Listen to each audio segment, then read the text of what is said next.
Cool. So start here. It's so much more awkward from this end, like got quite a few tabs open and things like that. Okay, cool. So this is the day one of Hormone Health Workshop, and it is why and how to track your female cycle. When I first kind of found out about cycle tracking and things like that, I kind of put it in the too hard basket, or a bit, a bit too niche and maybe a little bit woo or something. Like, actually, I mean, with the cycle syncing and things like that. But actually, once you start doing it, not just for fertility or for if you want to come off the pill and you're using it for the fertility awareness method kind of way of contraception, really, you're just using it for the opposite reasons.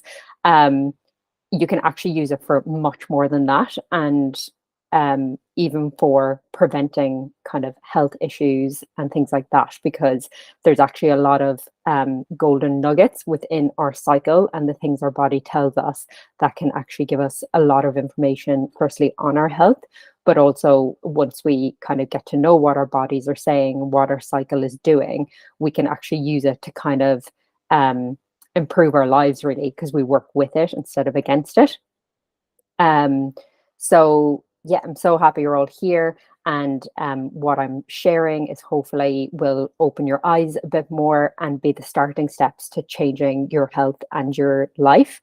So this course isn't really about hormones. Like, it's definitely all about like hormone health, but it's really, they're the gateway to like true health. And then when you're the healthiest version of yourself, that allows you to get further in life, like be the person you want to be, do the things you want to be, like show up like as you want to, like in a good mood with lots of energy, not getting sick and things not holding you back.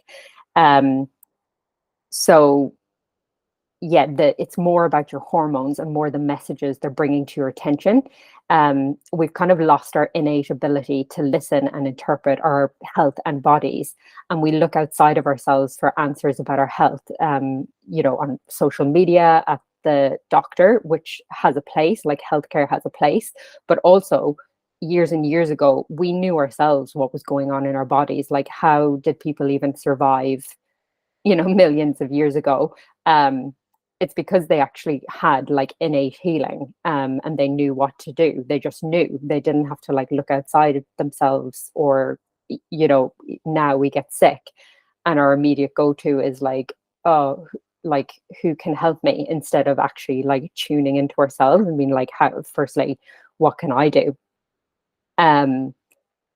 So, and the same thing with like what we eat. There's so much like diet culture and conditioning, and we're being told, no, eat like this, no, eat like that. And again, it's another thing, it makes it very confusing. Whereas if we learn some basic foundations of health, we should be able to actually tune in and decide what actually suits us the best. So it's more about understanding and then mastering your health. Like, as a female, as you go out and live your best life, you want to be happy, calm, be the mom you want to be, raise kids, like, and you yourself be quite healthy and stress resilient. And then they learn that from you. And in turn, pass along this to your kids. Sorry, just let someone in. Yeah, that basically this will rub off on our kids and our families and our community, and we can also go to work and do our best job of work and make kind of the hard decisions that we need to make, because we feel strong within ourselves, because everything in our body is functioning as it should. When we're anxious, when we're sick, when we're down, it means that like the rest of our life suffers. So it's not really like the main thing. It's not about hormones. It's that I want women to like be in their power and be the best versions of themselves, because that creates a ripple effect even further than your own health or you. And to start when you learn more about your body, and I feel you start respecting it more and realize it's actually doing the best it can for you, even though these symptoms you think, oh, these are ruining my life and I can't do this because of this symptom, or like I'm anxious all the time, or my period takes me out and it makes work really hard. When we realize what these symptoms mean and what our body are trying to do, it's always trying to bring you back into balance. It's always trying to protect you. So if we start working with it instead of against it, that's where true health is. That's where we are like become like our best selves, and it stops holding us back. um Not trying to do all the things despite our body, but actually doing things in tandem with our body and for helping it. um so, and a positive side effect of doing all this means you can understand your menstrual cycle and your period better, not just for a week of the month, but your whole life. Because obviously we've got lots of hormonal shifts. We get pregnant, we have kids, where most people here are probably past puberty, but you probably have daughters who will come up to puberty. And imagine just that being like a different experience for them, because you actually have answers. Like, it's not just, here's a book, here's a pad, good luck, and we'll put you on the pill if it all goes wrong. But actually being able to explain to them what's happening, and also why, teenagers, I think they're getting more like in tune with health and things like that. But with teenagers, I know like they don't care as much, maybe about what they eat. They're like, as they get later on, they might be partying and they might eat like fast food and things like that. When they know, actually, this will help me get glowing skin, this will help me feel better, that it might actually be more of an incentive for them to eat that, like eat better and like look after themselves, switch to like natural products, not drink as much, things like that, because they actually know what's happening in their body. And like, I wish I knew, I wish I knew sooner. But anyway, here we are, 30, what age am I? 34 years later. So yeah, it's not just, the times of hormonal shifts like puberty, getting pregnant, postpartum, and perimenopause. These are all times where it can kind of hit you like a ton of bricks if you aren't tuning in. But tuning in and getting this information now can make all that so much easier. Like, you actually know what's going on in your body. And it doesn't mean things won't get wonky, but you know how to rein it back in when it does. So yeah, things like mood swings, low mood, heavy and painful periods, maybe absent periods, bloating, acne, low energy. Um, yes. So a little bit. I'm Michelle. I'm a mom to a 2.5-year-old. 2.5. I had to put that in because there's been a big shift between 2 and 2.5. We have a lot of tantrums at the moment, and I am so glad that I feel the way I do now. Because if this had been like a year and a half ago, I think I'd be tantruming with her on the floor, to be honest. Whereas I feel like so much healthier in myself, and although it's still stressful, I can handle it. Whereas I know when my hormones were off, when I had burnout or adrenal fatigue, there's not a hope in hell I'd be having a meltdown with her, I think, at the moment. And anyway, the good child, that's our fur baby Nala. I'm a registered functional nutritionist, so that means it's not just about nutrition. It's kind of like I look at your life and everything that's happening in it, and can give you information on supplements, and I can do gut and hormone testing and analyze your blood tests. Basically, it's kind of a full holistic picture of what's going on for you, and a full holistic picture of, what steps you can take towards really balancing your hormones and just feeling better. Um, yeah, I've always had an interest in nutrition, health, and wellness. I've had my ups and downs with diet culture, definitely a lot of disordered eating when I was younger, in my teens and early 20s. And I was on the pill for my whole life. So I kind of just shut down, all these symptoms. I got them all in my teens, the pretty bad periods, just really painful, then absent periods. And yeah, I was just put on the pill for that. And then it wasn't until I had Ava and I got adrenal fatigue over and over and over, or postpartum depletion over, I was really sick during my pregnancy. I uh, like definitely like I couldn't look after myself, which is why I think like fertility or like preconception health is like so important if you're planning on having any kids, more kids in the future, or you're planning on being a mom. Like it's, it's now is the time to like look into everything. It's not while you're pregnant. That is like the worst time, because I couldn't eat well. I was like so sick.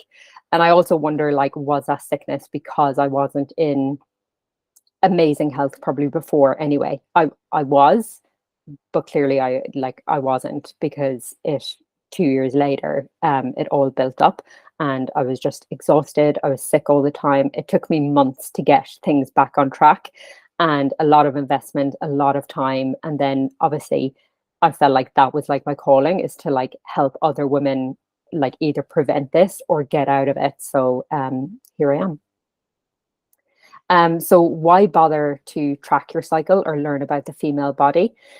We're so busy. A lot of us are moms to be, career women.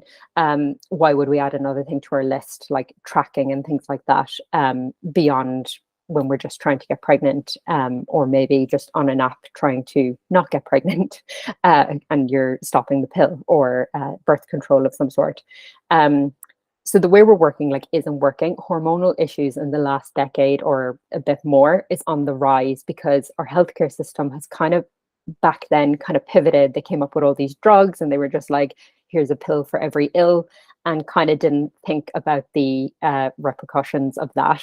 And now we're starting to see them, because we're shutting down our natural body processes. Basically, you can't shut one switch off without it affecting like the whole house. um I use that analogy of like the engine light going off on your dashboard, and taking a pill to shut something down is just like disconnecting the light instead of looking under the hood. If you keep driving, the car is going to break down, like because you haven't fixed the root cause. You've only switched off the message that your body is sending to you, or that the car was sending to you. So hormonal issues are on the rise, and they're getting worse. Things like endometriosis, PCOS, burnout, adrenal fatigue, postpartum depletion, because we've just become so disconnected from our bodies, and our natural cycles. You may think it's hard to change, but if there's anything that is at least stopping you from living the life you want, or at most like it's physically disrupting your life for 2 weeks or more every month, then the pain of change is much less than the pain of staying the same. You just have to make your brain see it that way. And we'll talk about a bit more of that on the day 3, when we talk about mindset of change. After we start tracking our cycles, we can become much more compassionate to ourselves and our bodies. You'll start seeing patterns. If you're tracking, you'll see patterns, things that you thought were just you, like I'm just an anxious person, or I'm just a low energy person. You'll start seeing at times in the month, you're like, oh, like it's only during this time. So if it's only during that time, then it's fluctuating. Then it's not you. It's literally your hormones, or their effect on like neurotransmitters or things like that. But it's not you. It's things going on in your body. If everything was working as it should, we would get small dips in energy, like small dips in mood, but nothing that like disrupts our lives. Nothing where you want to throw your whole life out the window, or like pain from your period and things like that. There shouldn't be pain. It shouldn't be painful. Like we should feel that, yeah, it's like my period's coming, and I can feel that kind of heaviness, and that feeling of like, oh, I don't want to socialize, I don't want to go out. But it shouldn't be under the covers, can't get out with the pain, with my hot water bottle, popping pills, and just feeling like, what is life, kind of a thing. So we become much more compassionate to our bodies, and we can see areas like, where is this happening, and what do I need to do to improve this area. So you want to live life to the fullest, actually thriving instead of just surviving, and allowing that for future generations, your family and your community. As women, we want to take our power back. Like when it comes to our bodies, there are bodies. Like nobody knows better than you what is happening in your body. If you're tracking, even if it's to me, who, yes, I niche down in women's hormones and things like that, I still need you to tell me what's happening for you. I want to know what's happening in your life, what's going on for you, what stresses you out. Um, how do things make you feel? Because yeah, it basically, like I said before, we used to just innately know how to heal, and we used to be able to do it ourselves, but we've become so disconnected. And there's also a lot going on in our environment that's affecting us. And we can't control that. Like, I can't control really outside, but what I can control is what I put in my body and how I detox my body and the thoughts I think. That's a hard one, I know. But you can actually control it. But it takes a lot of practice and just a lot of patience and compassion for yourself. Um, if we've had enough of our symptoms and we want to reclaim our optimal health, hormones are complex, and having a roadmap on your body narrows it down. So we can tell from your symptoms, like, where we're targeting. Um, and they change all the time. Like I said, there's the different times of life, and then there's different times of your life where you might be going through a bit more stress. And then you can lean into the messages that your body are saying. You can know, okay, the tracker that I'm tracking, it looks a bit different to what it did a couple of months ago. I can see it gradually, all these symptoms are coming up. So let's actually reverse that. Let's put something in place so this doesn't get like out of control. Um, and you want to change, but you haven't been able to. Once you understand why something is happening and why you're choosing another way, it makes it so much easier and eventually effortless when you know why you're doing it. And of course, like, effective steps as to how to do it. But really, it's your why that keeps you going.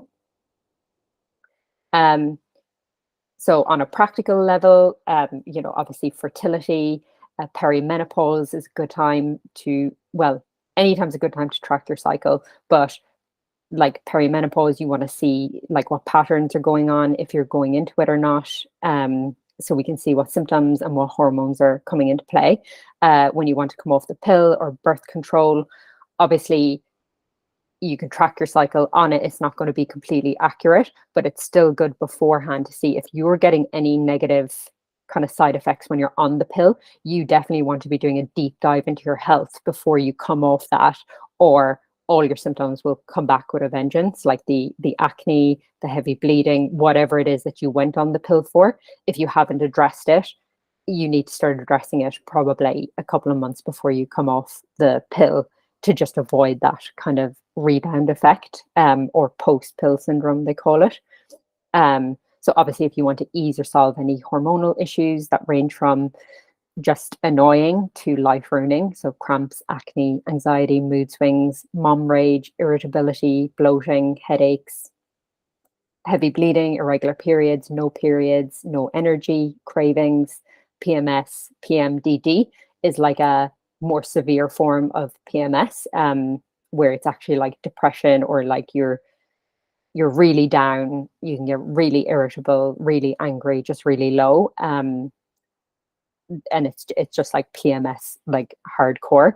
PCOS, polycystic ovarian syndrome, night sweats. And you may have got tests done from the doctor and they said they're normal, but you feel anything but. So these are all reasons why you want to take things into your own hands. So hormonal issues are on the rise and chronic disease are on the rise. Unfortunately, too much of the time we are given the one size fits all treatment for out of whack hormones. The pill, maybe an antidepressant, an anti-anxiety, some painkillers, which all are really good for the emergency. Like, as in, if a situation is critical, like I can't deal with this pain, I'm really, really low. Yes, these are good, but then that's not the solution. You take those, they're like the band-aid. They're just going to get you so that you can actually function. And then you deep dive into all the things that are causing it, the root cause of why you have these symptoms. Um, in our bodies and environment, everything affects everything. We can't shut one pathway off and expect it to not affect the other. Like dominoes, if you knock one thing down, it affects everything. It's not just take the pill, shut off your hormones. Your hormones affect everything in your body. So we don't shoot the messenger. Hormones are just the messengers. They're just we blame them a lot, or like, what's going on with these pesky hormones? What, like, why are they ruining my life? I'm so hormonal, like things like that. But they're just the messenger system. And they're actually giving us an opportunity to look at what we're doing and change it before it gets worse, basically. It's letting you know there's dysregulation, there's an imbalance in your body, and we should do something about it instead of ignoring it or shutting it down. Um, so Laura Hendrickson Jacks, anyway, she's a period expert. She called it the fifth vital sign, and now it's actually known like as a fifth vital sign. Even within like conventional medicine, that our period, just like our pulse, just like our respiratory rate and things like that, is a sign of how healthy we are. If you like checked your pulse and you have a really weak pulse, you're like, oh, that's not great.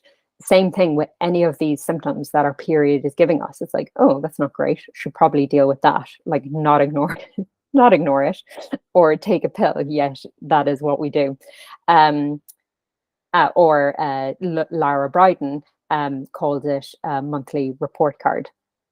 So tracking our cycle looks like monitoring our period, but it's also our mood, skin, cravings, energy, sleep, motivation, creativity, like your focus, digestion throughout the whole month. That's actually tracking your cycle.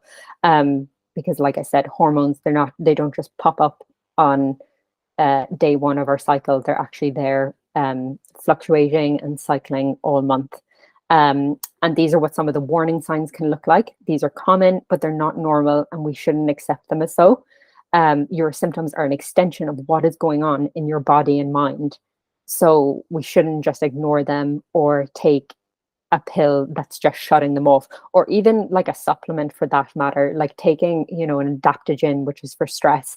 That's not your be all and end all. That's just, it's a tool, but we need to look at why is this happening and deal with that, not just take pills and expect them to fix us, or going to somebody outside ourselves and expecting them to fix us. It's like this new paradigm of women's health is like, we accept responsibility, we have control, we have the power, and we have to believe that we can heal ourselves, not in a go out. Well, forest bathing is very good for you, but I'm not that I go on the grass and hope for the best, like lie on the grass and soak up the sun, although that's one of the steps. But it looks like kind of the little things you do every day, how you talk to yourself, what you accept for yourself. Like you need to prioritize you and know that you're worthy of eating well and resting and movement and being looked after and having fun and things like that as well. And the supplement and getting the test done, whatever it is that you need to heal, just knowing you're worthy of that, and it is worth it. This is a reflection of your life. It's not just this getting in the way of your life. Anyway, we've already talked about some of these, but you can have a look here. Fatigue, migraines, cramps, breast tenderness and lumps, sleep issues, thyroid issues, weight gain, fibroids, acne, cravings, bloating, low or no sex drive, irregular skipped periods, osteoporosis, perimenopausal symptoms, postpartum depression or depletion or anxiety, burnout, feeling dissociated, early puberty. This is what gets me with like Ava. This is what all of your daughters is like. This is we have so many issues about like our environment, like plastics in our environment, all the stuff in our body products that we've been using for years, basically disrupt our hormones. They act like hormones in our body and just completely throw off our own hormones, and they actually act like toxins.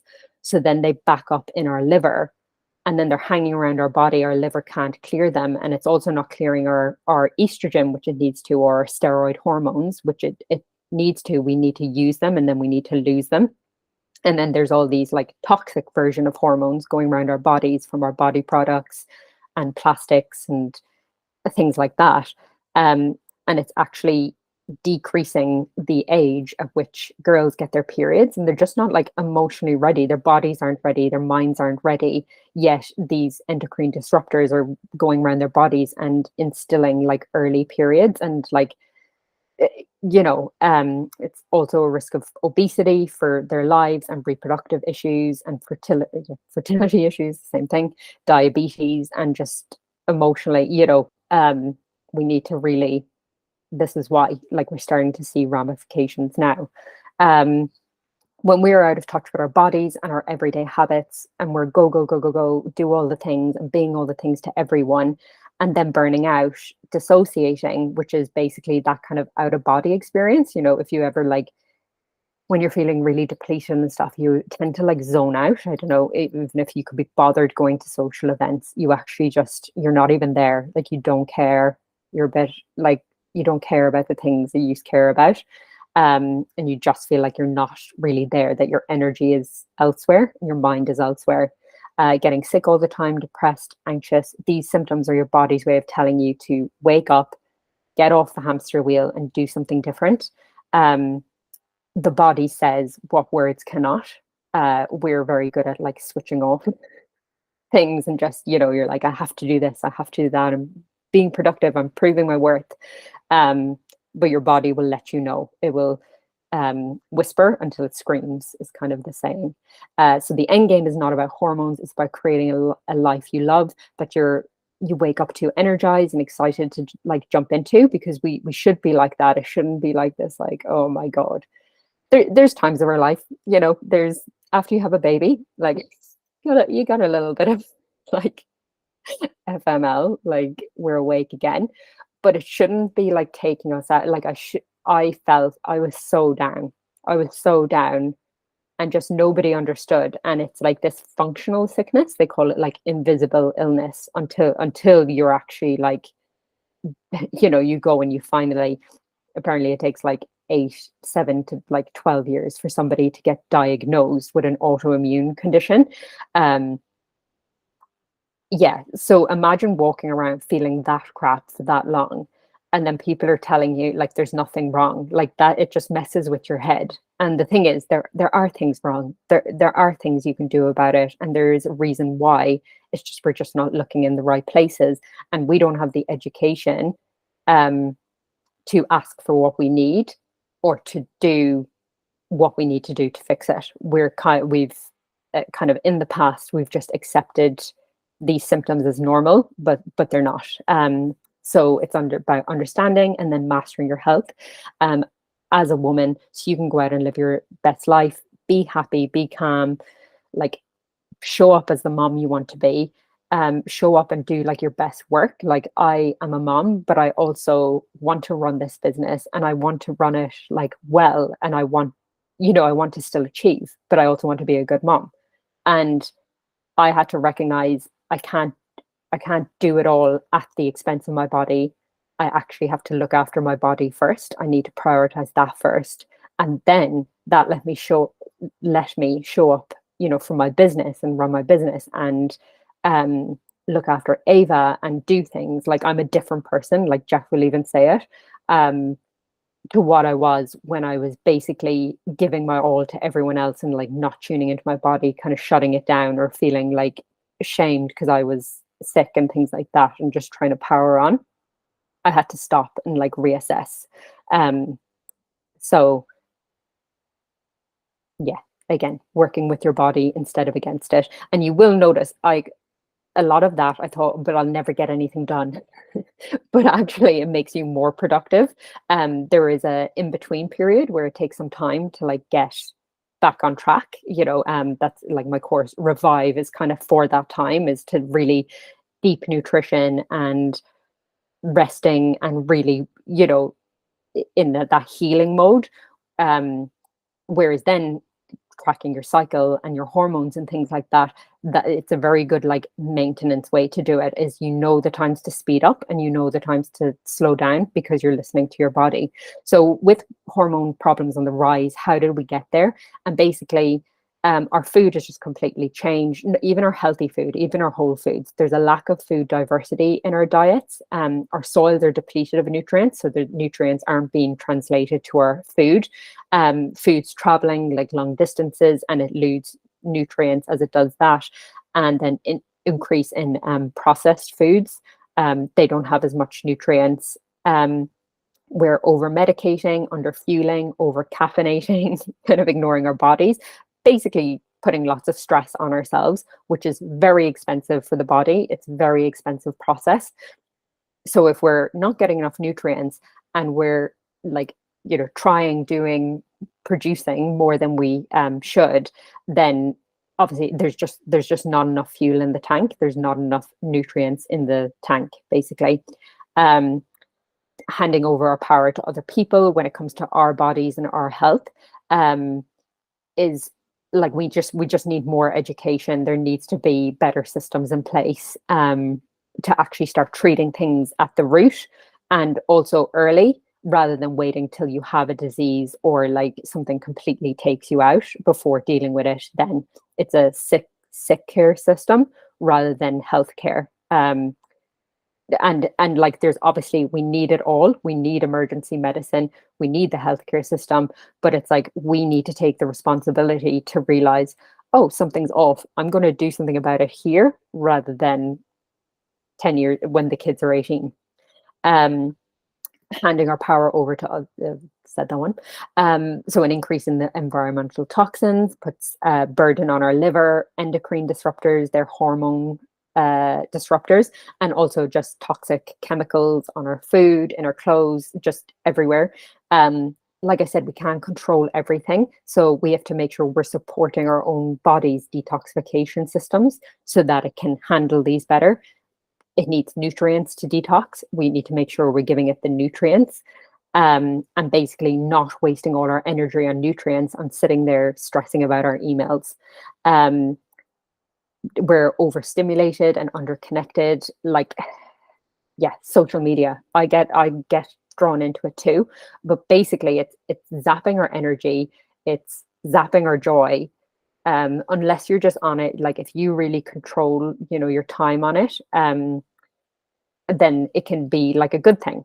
But, and you're aware of the accounts you follow and things like that. But basically, every time you go on and you scroll, you're giving your brain little dopamine hits. Dopamine is kind of that like motivation. It's our drive to do something.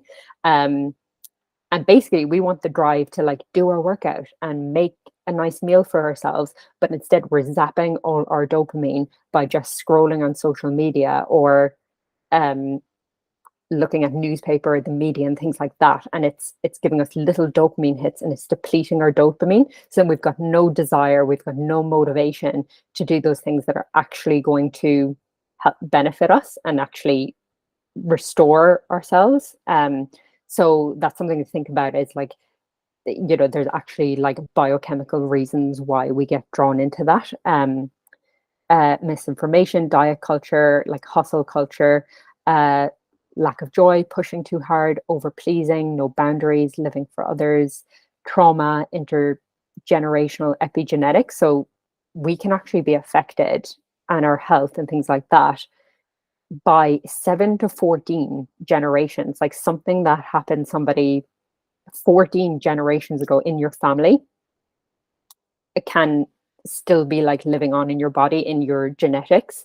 And it's up to us to switch those off. Um, our genetics aren't our destiny, because we can switch them on and off depending on our environment and like what we eat and our mindset. So it's not a given, but we would be predisposed to some sort of traumas and things like that, or sickness, from people up to 14 generations ago. But like I said, once we take responsibility for that, take our power back, we can switch that off and choose a new way.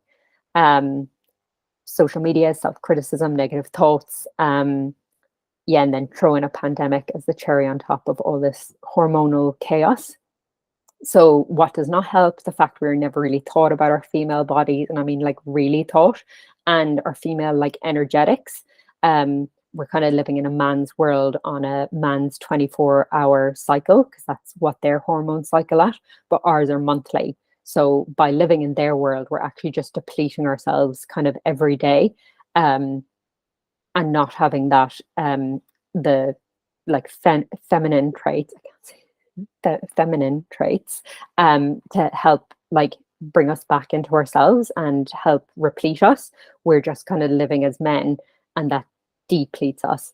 Um, yes, so just a biology lesson and a book about getting your periods, and off you go.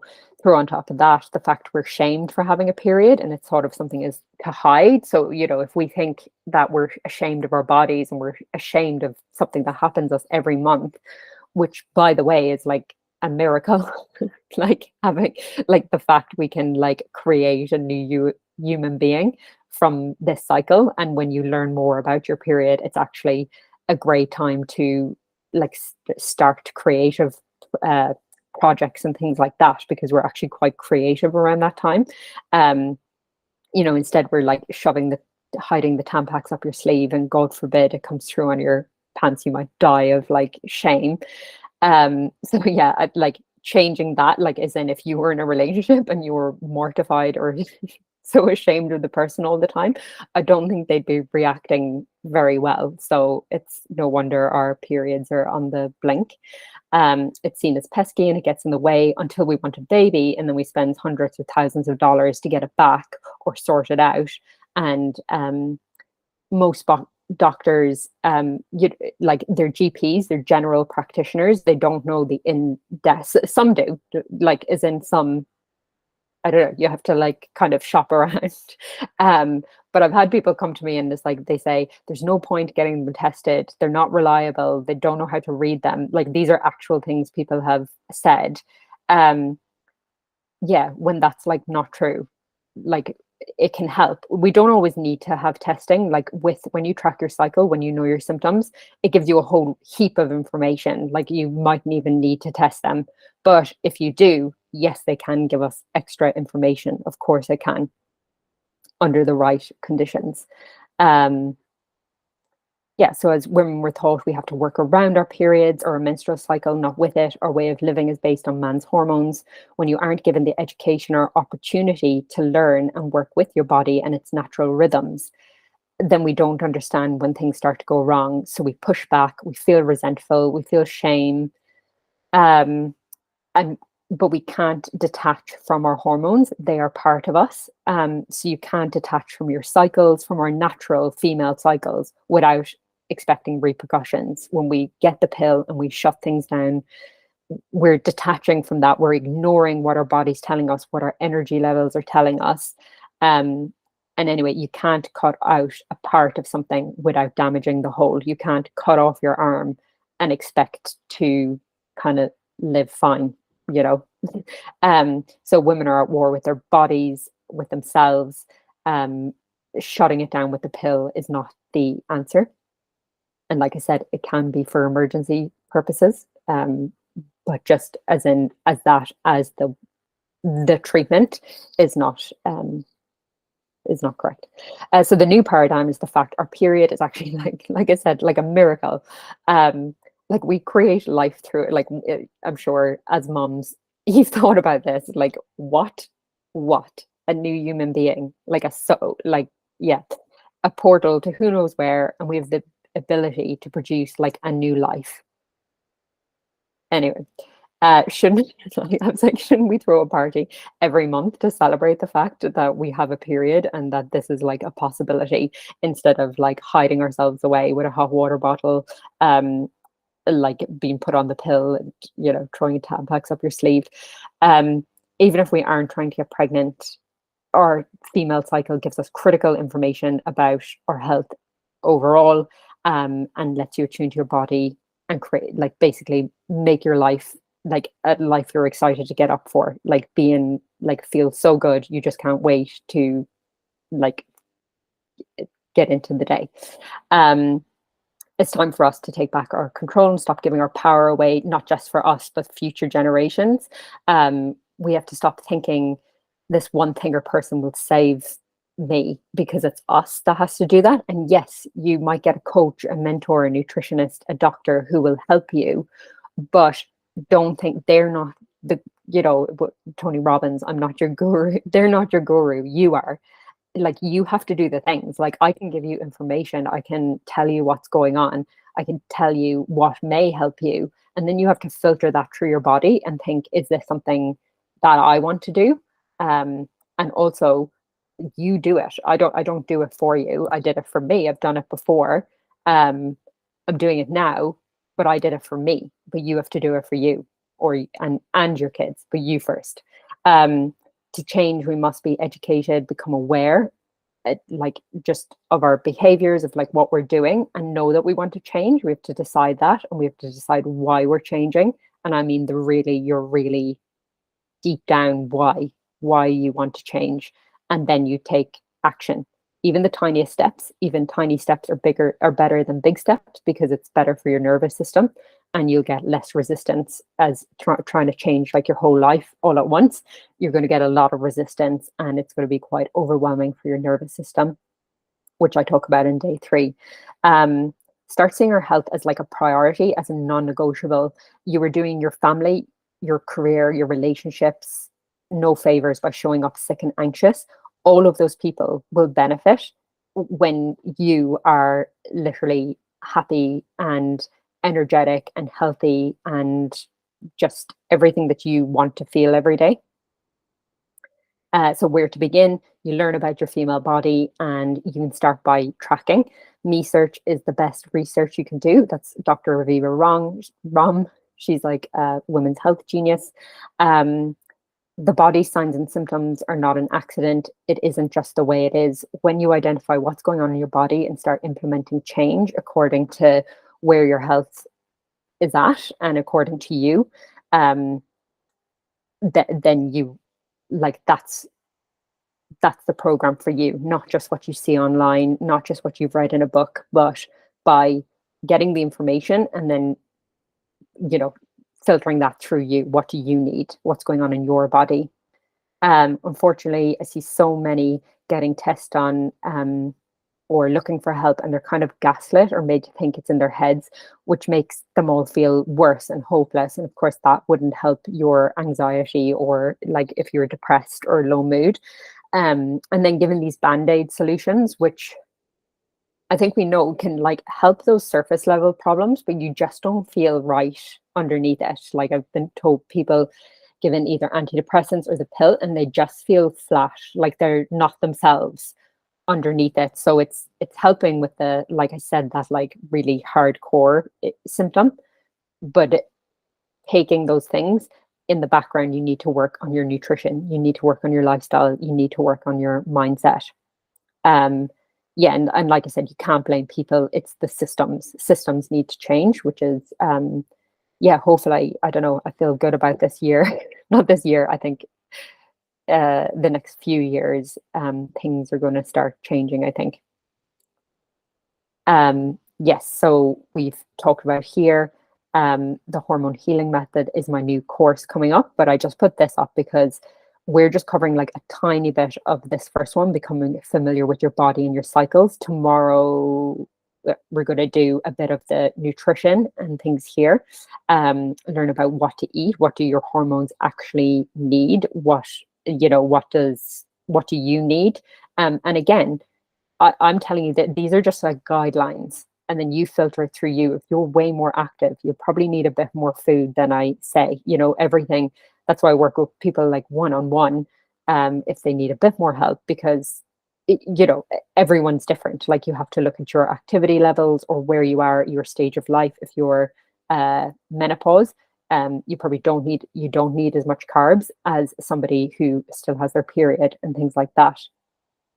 And then day 3 is a bit of mindset and like how to actually implement change and what's going on in your head when you're trying to change. So how to track your cycle. At first you'll think I can't be bothered, but within a few months you'll be able to do it in your head. It won't be this like active thing that you have to do, but what you learn will change your life, like basically. Also think, how bad do I want to feel good every day? Because this is like number one, is like checking in with yourself instead of like sleepwalking, going on autopilot and just dealing with the symptoms as they come up. When you track, you can be proactive with your health. So what to track? So you want to know days of your cycle. So day 1 is your day of first full bleed. So not if you're spotting, but that first day of bleeding. And if that happened after like 9 p.m., day 1 is like the next day, basically. If it happens like before 9 p.m., then that's day one. Um, if you're spotting in the lead up, you put that in the tracker, but don't that's not like your full bleed. So just make, again, this is a sign. This is a sign. Like usually spotting is either you're too high estrogen or too low progesterone. Um, because the lining has built up so much, and progesterone basically pins the lining. So if you don't have enough progesterone or you've got too much estrogen, you've either got too much lining built up, and that will lead to spotting and then heavy periods. Or if you have low or no progesterone, then um, it's not thinning out the lining, and you're going to get those heavy crampy periods and things like, and some other symptoms and things like that. So you want to be monitoring during your period, like the bleeding. Is it heavy? Is it light? Like what's going on there? Are there like, some clots are fine, like big clots all the time, like how much bleeding and things like that. You want to be tracking that. And cervical fluid.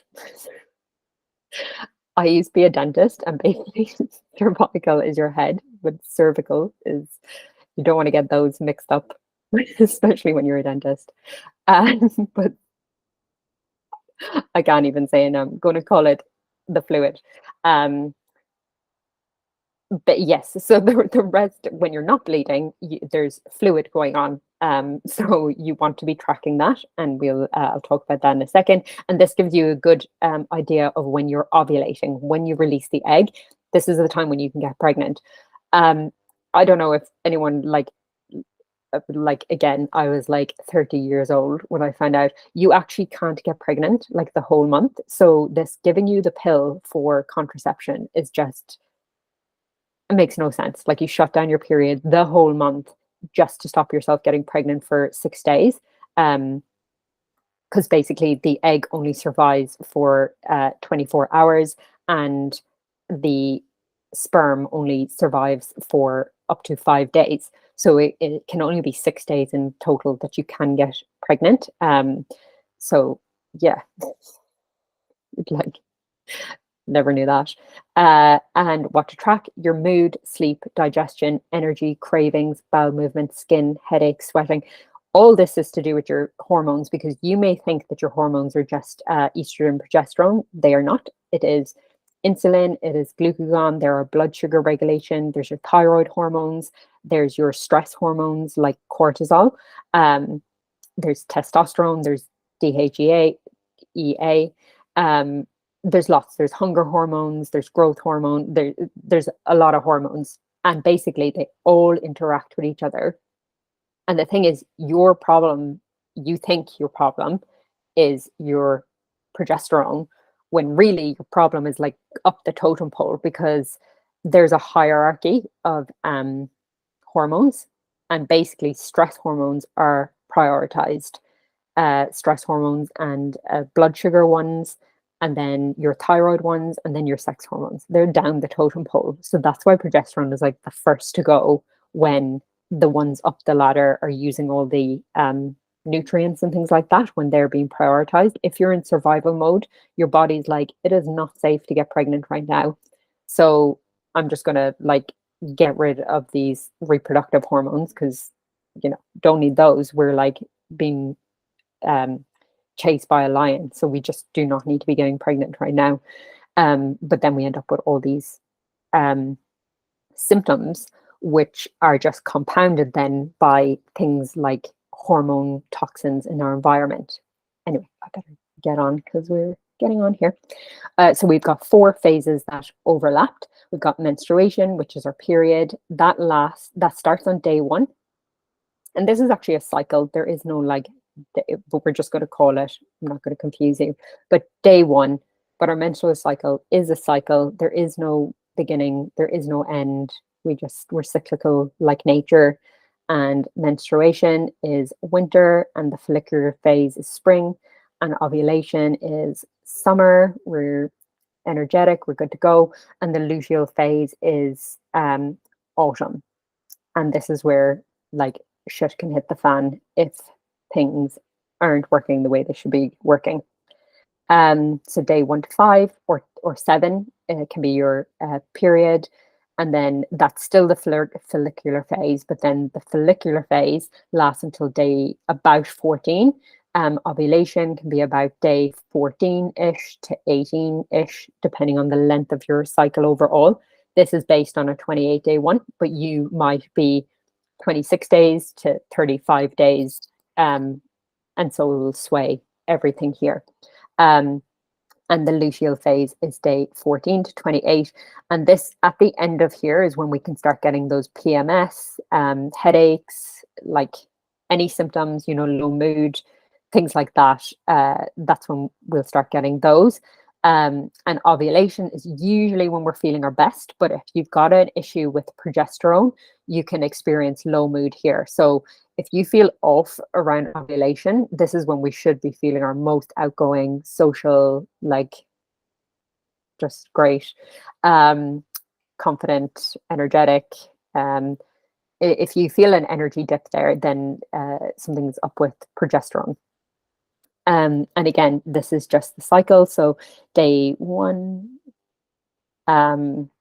is the first day of your bleed, and then that can be up to here. And then we're in the follicular phase, and estrogen starts rising. So we've got usually good energy here. It's usually a good time for like workouts and motivation. And also we're more insulin sensitive. So it means like we won't have as much cravings here. Yeah, we'll just be in a good mood, good energy. We should, all going well. And then here, luteinizing hormone signals for the egg to be released, and this is ovulation. And yes, then we're into the luteal phase, and around here, we can start getting those symptoms that we're going to be tracking. So basically, when sleeping women wake, mountains move. I just think health has held us back probably a lot. We kind of, yeah, like I said, give our power away and kind of just accept that we're just not meant to feel great, or we're, like this is just the way it is. But I really think once you get your health back, you start getting more like energetic for life. Like you'll get more, you'll want to do more hobbies, you'll want to do more socializing, you'll want to do better at work. Maybe you want to change jobs, and it gives you like the drive to do that because you're feeling strong. You're not just feeling like, oh my God, I've only got this much energy to give and I've just got to give it to being a mom, or kind of half give energy to work and half give it at home. Like when you really are looking after yourself, you get so much more like joy for life back and excited about it and wanting to do new things. So I just think yeah, if imagine like if everyone felt amazing, if there was nothing like holding us back, like what would that look like? And if you hold on for a second, I'm just going to get up the cycle tracker.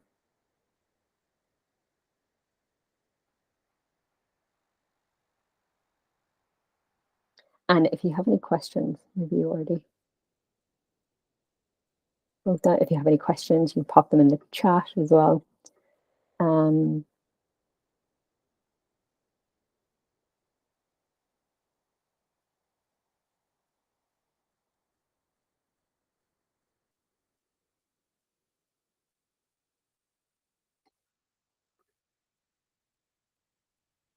cool. Okay, so I've made the cycle tracker, and yes, there's apps, okay, but I would recommend for 3 months following this. Um, the apps kind of tend to predict our period, and they really like throw you off because they're going to assume you're ovulating on day 14 and that you have a 28-day cycle, and it kind of like it can just throw off your own like intuition. We're trying to really tune into like our bodies and the symptoms and moods and things like that, and we don't want, if it tells you, oh, you're ovulating today, and you're like, am I? Like as in, I just want you to go off your body, and not an app. So once you can use an app like alongside this, but I would just recommend to use this and kind of just going off your own body for like up to 3 months until you kind of get the the general gist of like where your health is at. And obviously, if things are off, if things are wonky, obviously keep using it until they are kind of like regular and things like that.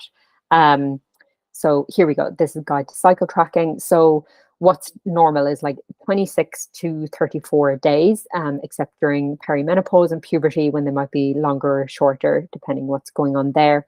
Your period length is like 3 to 7 days, and no more than 6 pads or tampons a day. Obviously, if it's way more than this, or like you're bleeding through at night, that's a heavy period. Okay, there's probably like too much either estrogen or toxins or something like that, or like little or no progesterone going on there, or fibroids, endometriosis, PCOS, if there's very heavy bleeding there. Blood color, I wouldn't get too much into this, but I can tell you, especially from very dark blood just means it's not oxygenated, so it's older blood being shed, and bright red is like fresh blood. Obviously, like if there's big clots in it and things like that, that's like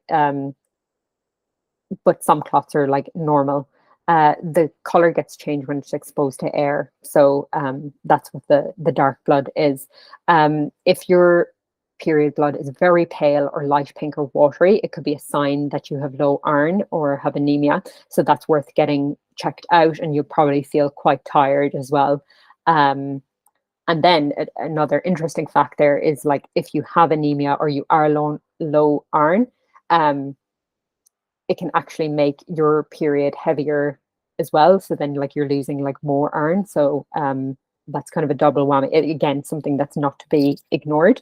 So the fluid, cervical.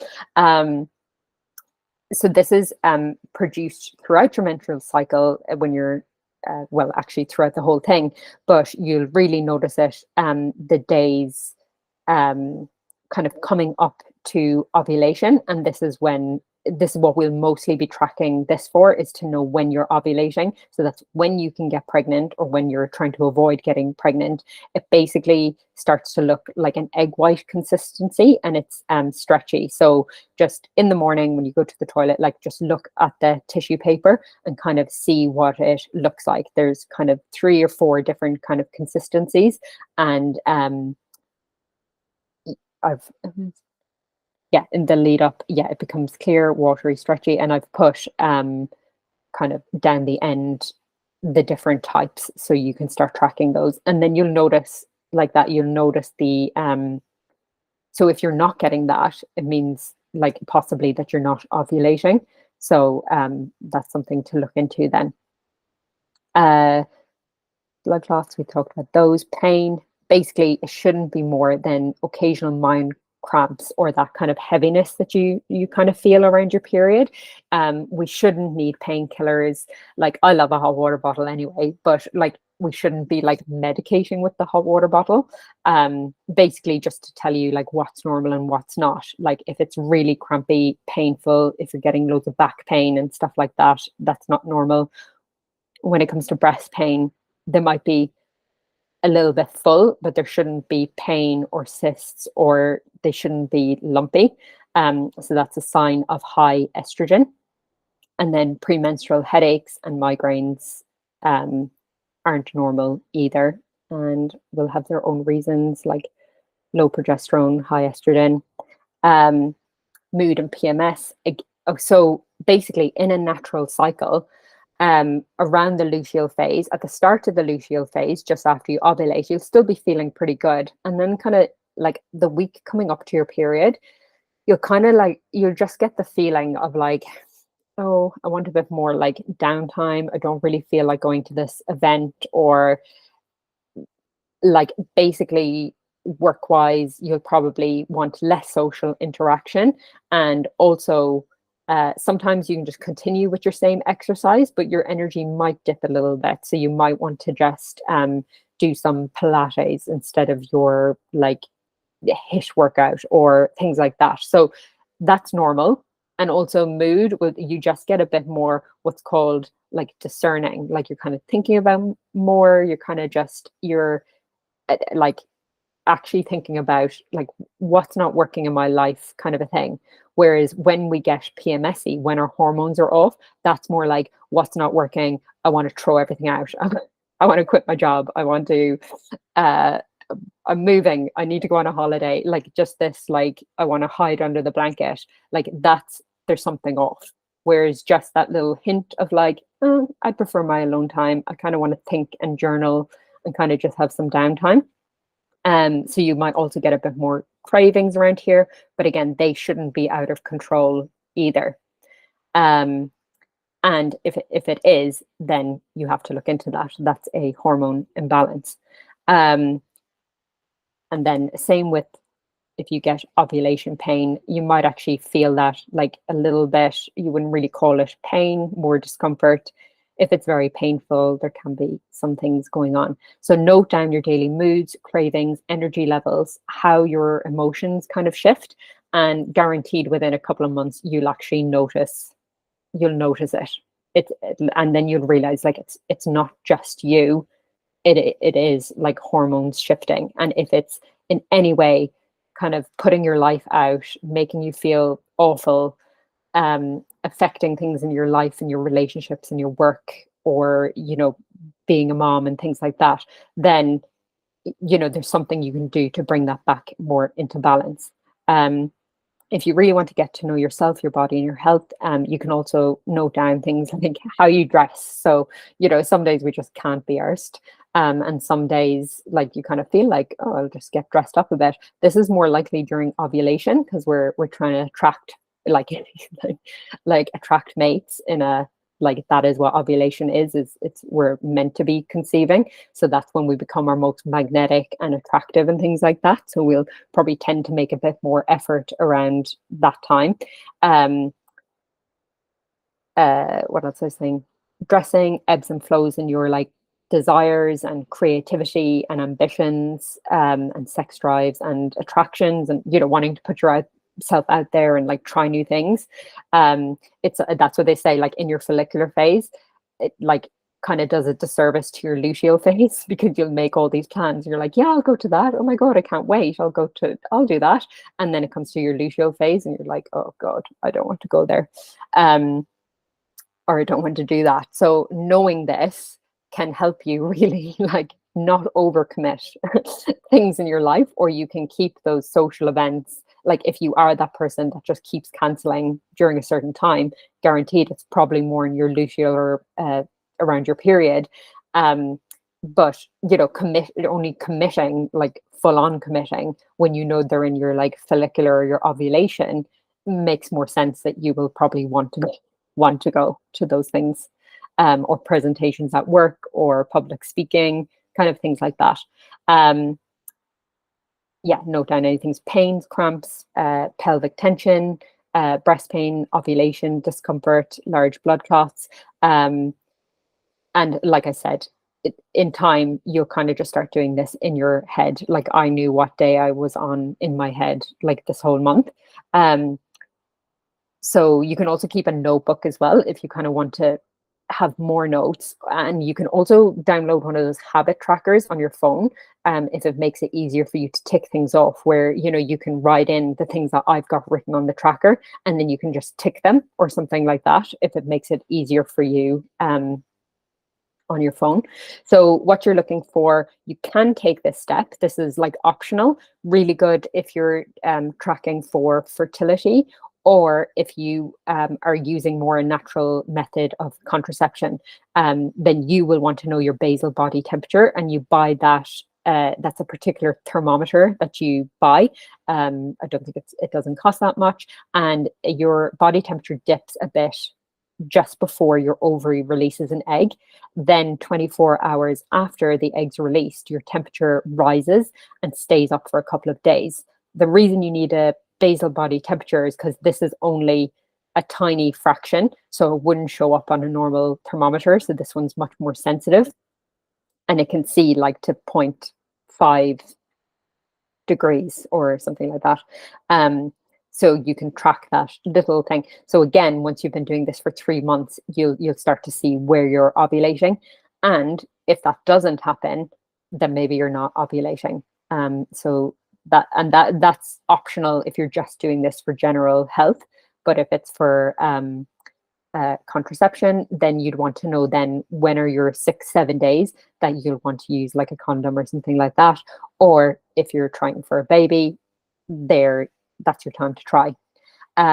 So this cervical fluid, you check each morning and record basically your bleeding days, dry days, sticky days, like more creamy consistency days, or the egg white consistency days. So that's kind of what you're looking for, and you note this down.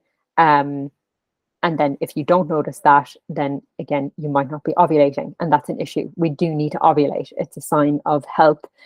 And that's why shutting down your cycle with the pill isn't great, because it can later lead to osteoporosis and heart issues and things like that, because your hormones haven't been cycling as they should. So bleeding amount, we talked about that. And you also want to note if you're spotting, because again, there's a sign that the estrogen to progesterone balance is off if you're spotting beforehand as well. Yes, and we talked about all that. And here we are.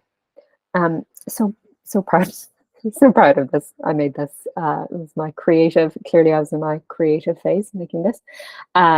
So day one, you start here, cycle day one, and you write the day of your first bleeding for the full day, and the date, and then you put in the fluid.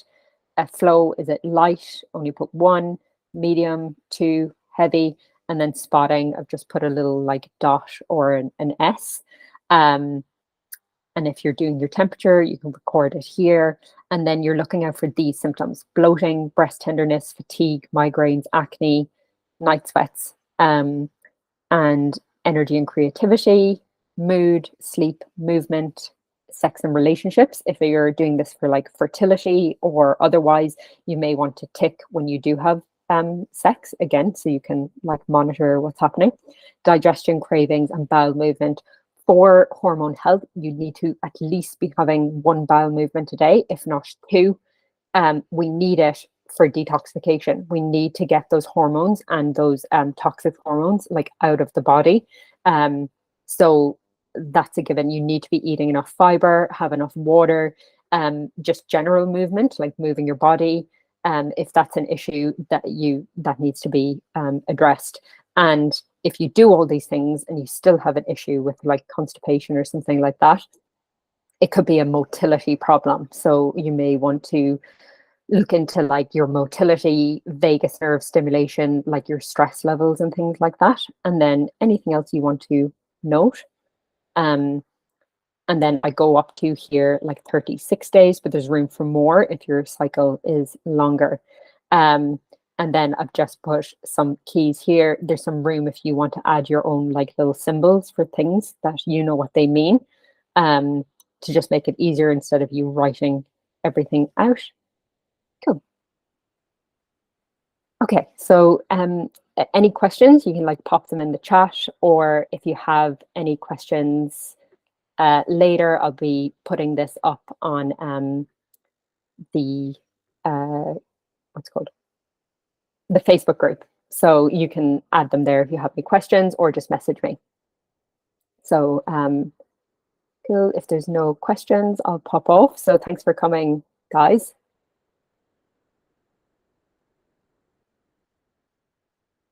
No questions?